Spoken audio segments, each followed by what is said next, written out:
Hello there and welcome to another one of our Lexical Lab 1 Minute English videos. If you enjoy this video, make sure you subscribe to our YouTube channel and please do check out our website www.lexicallab.com to find out more about our online language classes.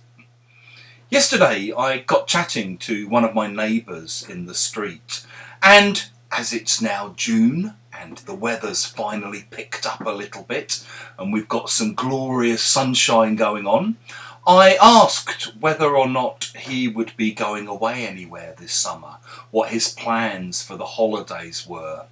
He looked rather dejected, rather down, as he told me that basically he was having to work right through the summer.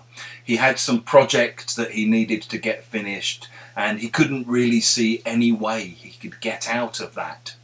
I wasn't really sure how to respond, given that I'm basically taking most of August off myself. So I tried to make a friendly joke by saying, "Hey, no rest for the wicked." If you say no rest for the wicked, it's basically a way of saying, what can you do? The work never ends. Apparently it comes from the Bible. It's a biblical quotation. And the original biblical meaning was that if you're a wicked person, a bad person, a sinner, then you go to hell, where work literally never ends. You will work for eternity.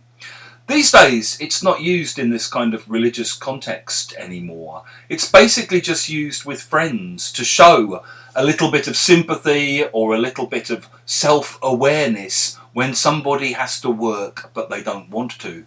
So you might say, "Hey, what are you up to this weekend? Any plans? Anything interesting going on?" I've got to work right through the entire weekend." "Oh, really? Well, no rest for the wicked, eh? Tell me about it." If you've enjoyed this video, make sure you click the like button, the thumbs up symbol. It helps us with the algorithm. Please do share it with your friends and your colleagues and your students. And in the comment section below, give us some examples of when you might use no rest for the wicked.